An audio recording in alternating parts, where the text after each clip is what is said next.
Good evening, everybody. I'm really excited to share something with you.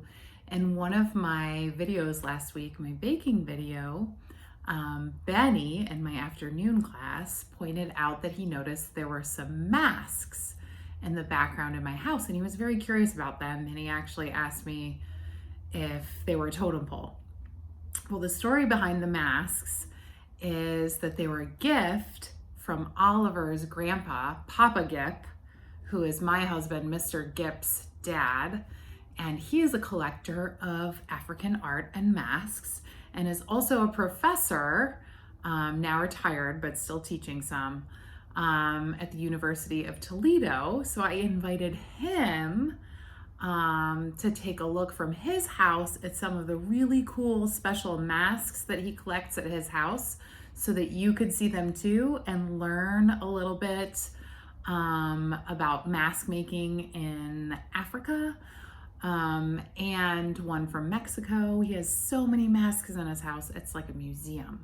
So I hope you all really enjoy learning about Papa Guip's masks. Hello, boys and girls. I'm here today to share some ideas about masks.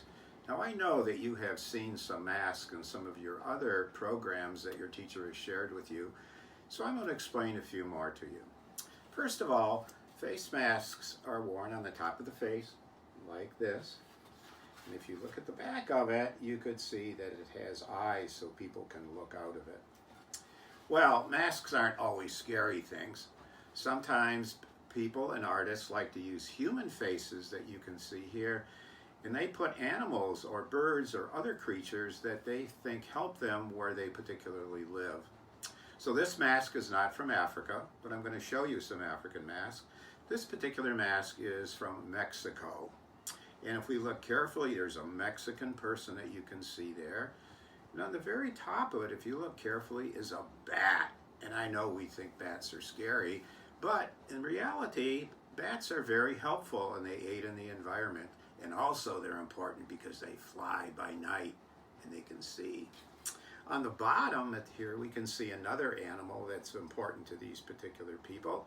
And you have to remember that they select these animals because they're sort of like mascots and help them in their particular everyday life back and forth.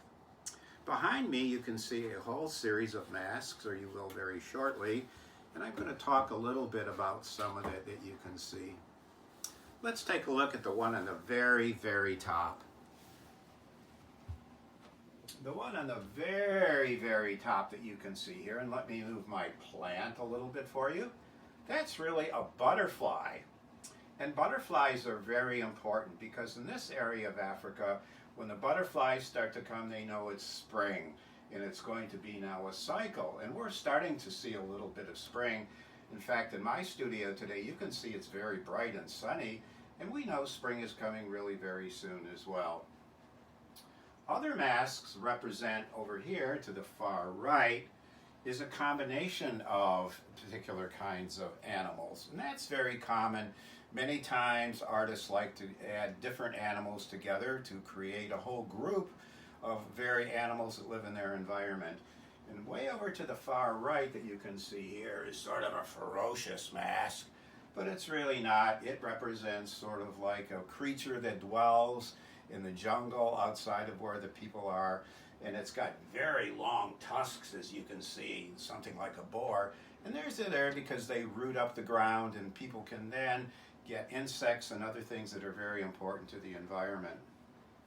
Over here to the left is a very interesting mask right here, and that particular mask are antelopes. And antelopes live in this particular part of Africa in an area called Bali. And what happens in the spring, like we're experiencing right now, that particular mask is not worn on the face, it's worn on the top of the head. So the masquerader will put this particular piece of sculpture, which is really a mask, put it on the very top part of his head, and then they will start to dance. And when they dance, they believe that what it will do, like spring, start the agricultural cycle going over and over to complete the idea of the year. Way up on the top left, with another mask with horns. That's not really made of wood, that's really made of metal. And if you look very carefully at it, it's got sort of a smiling face. So it's not really a mask that is very, very ferocious or mean. It's sort of like a smiling mask, but that one is really made out of metal, and actually it is really, really interesting as well. If we can slowly turn around, I'm going to show you a couple of other masks. Sometimes people like to decorate their face, and I know that you can get rub-on tattoos when you go out with your mother or father. But some people in areas of the world actually paint their face with elaborate designs, sort of like rub-on tattoos. So if we look at this particular mask over here, the designs that you can see that are painted on white on it really represent decorative designs like rub-on tattoos that you might wear, perhaps going to a party. And if you look carefully on the very top of this over here, you can see on the top of it, hair coiffure or hair. People like to embellish their hair, and I know many people like to do elaborate hair designs, and that's what this particular mask is about. So it's a pleasant mask that talks about body painting, sort of like rub-on tattoos, and fixing up your hair. How many of you fix up your hair, girls, when you go out with your parents as well? Way over here on the top, above that one, is a very bright red mask. And if we can get a little bit better angle to it, we will see that it really is an elaborate bird that's there as well. And that's because that particular bird that lives in that part of Africa, like the bat that lives on the African mask, is very important to their society. So people like to do that. Well, I hope you enjoyed visiting a bit with me today about some masks. Have fun, and perhaps your teacher can help you make a very simple mask by folding a piece of construction paper in half, cut it the shape of a mask face, and then decorate it with stickers, paint, to think about body tattoos.